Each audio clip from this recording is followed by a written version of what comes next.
Hey everyone. So the question today is, what's a properly human way to be human? And so I just want to start right in on this topic because this has recently come up again in a really big way for me. And I think it's probably because I'm being called to start talking on it. But first, however, just a little quick sidebar to this topic. It's related. So here, what I'm doing here, I'm interested in talking to other humans who are already on a similar path of authenticity and integration, who are open-hearted, who are heart-centered, who aren't just like highly sensitive, but care on this empathic level, and you have a lot of compassion for yourself and for others.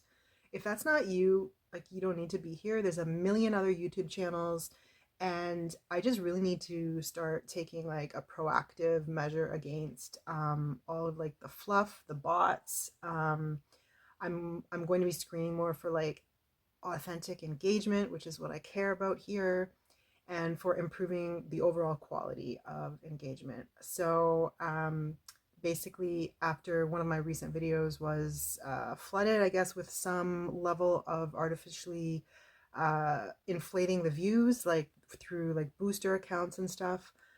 I'm just basically going to be holding comments for now. I'm going to review them. I'm actively screening them. And if it looks like a booster account, like if I can't tell and it seems sketch, I'm going to delete it.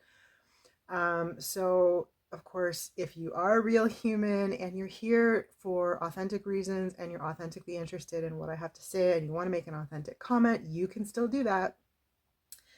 And, there are ways of making it clear and standing out from the bot crowd. And so if you're catching my drift, you'll know how to do this. Basically, I just need to raise my standards on like what I will give attention to, what I will let through. And again, if it's sketch, if it doesn't contribute, if it's just fluff, I will probably delete it because I am interested in actually producing a higher quality of conversation here. So if you want to join me on that and you want to help me with that, you are welcome, and I'd love to hear from you. Okay, with that out of the way, this leads us back actually right into our topic, which is what makes us human. So we are finally at a historical juncture where that's no longer an abstract question, like the way what is art used to be. And yet, throughout history, we've basically only ever made assumptions about the nature or the essence of what it means to be us, human nature. And it was always influenced by our biases, our fears, our projections, and our very limited collective knowledge. So we would try to isolate some single unique feature that like became the best mark of basically what a dividing line was between human and everything else. This is how definitions work. They create a dividing line. And so you remember people with their theories about, oh, it's because we have thumbs and that's why we can use tools. Or we'd argue, for example, it was our capacity to use symbols to create symbolic language.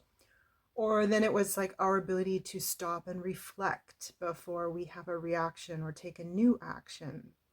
And then if all of that fails, it was just some kind of generic, like, well, we're just smarter than everything else.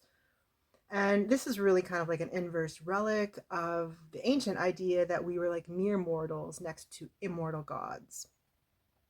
And so I think and I hope it's all pretty clear now that all of the above are just basically falsifications, I guess, of or just inadequate as markers of like what is human. We've got counterexamples to all of these.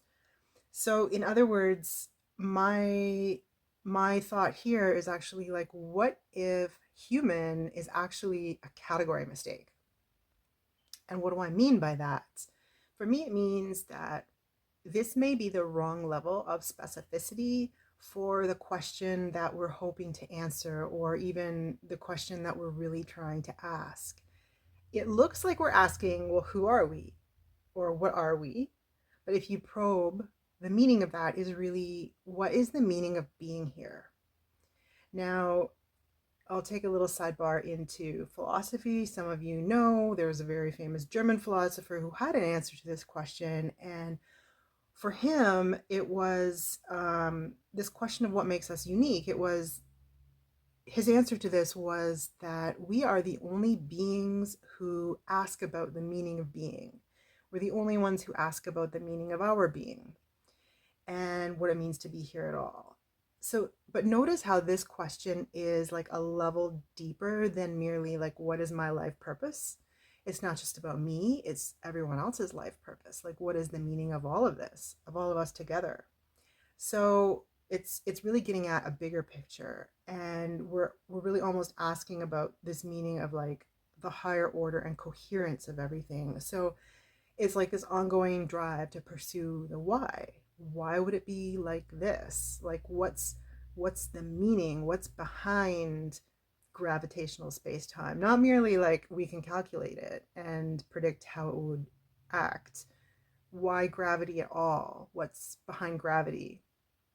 As just one example, that's a physical example. So let's just compare these two questions though.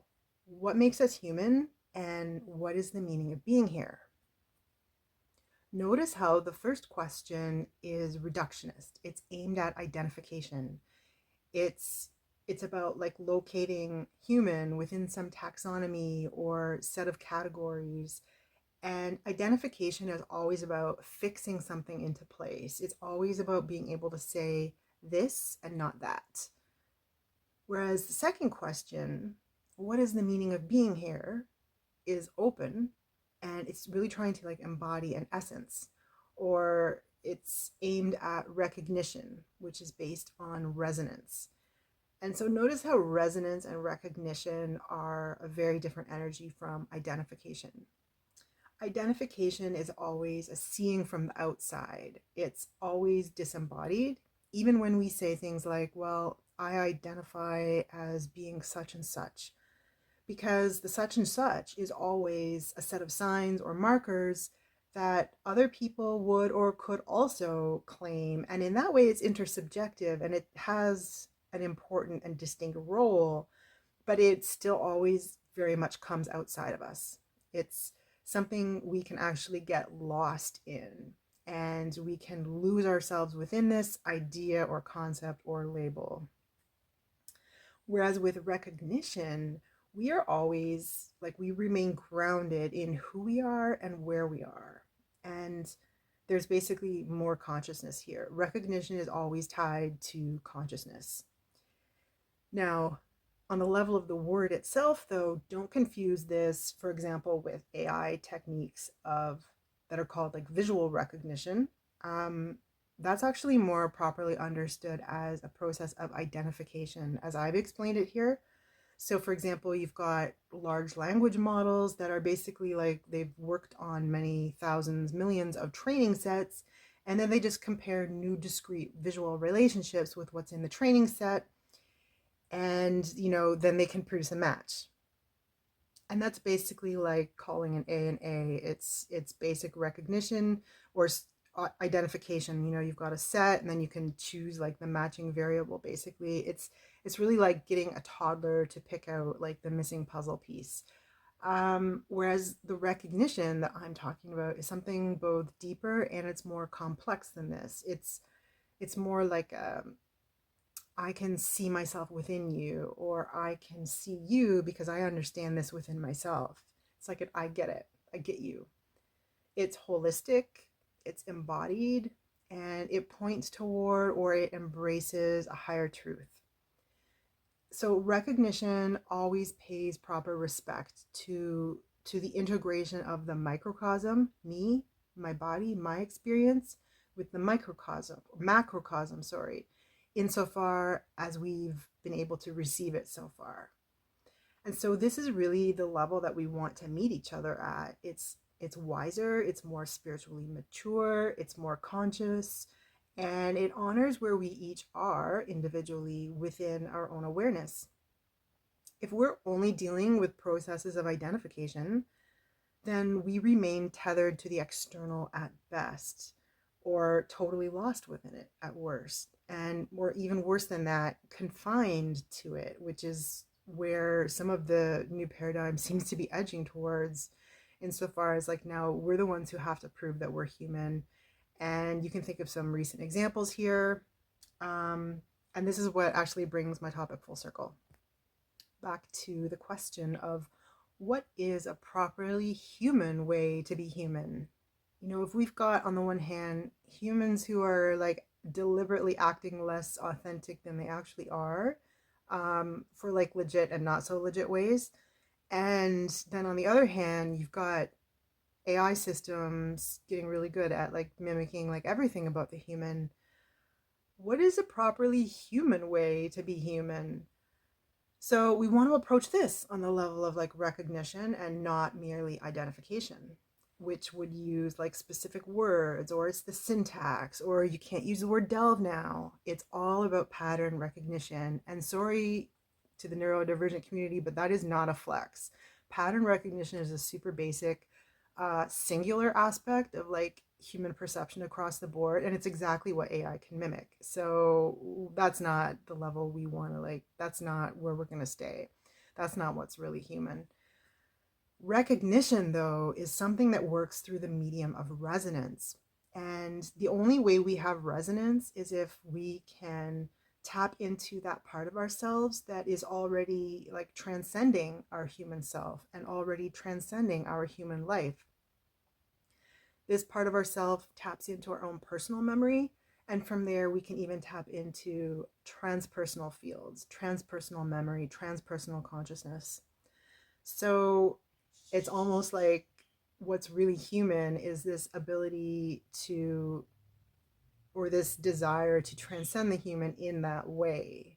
Okay, so part two, I already know what the part two here is, but I hope this helps, like just that distinction alone on this level. And yeah, I think I actually like that distinction that I've made here. I didn't know I was going to be talking about this, but this is what came out. So I just wanted to also mention that I am going to be producing some like workbooks, some guidebooks on a lot of the core issues that I've been talking about here, like, and in my last 10 videos and on Medium.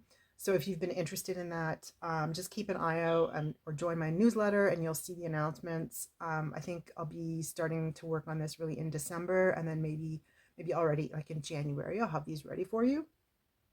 So yeah, thanks for watching. And I was going to leave this by saying like stay human, but I think I'll just say like stay authentic. And then the human will take care of itself.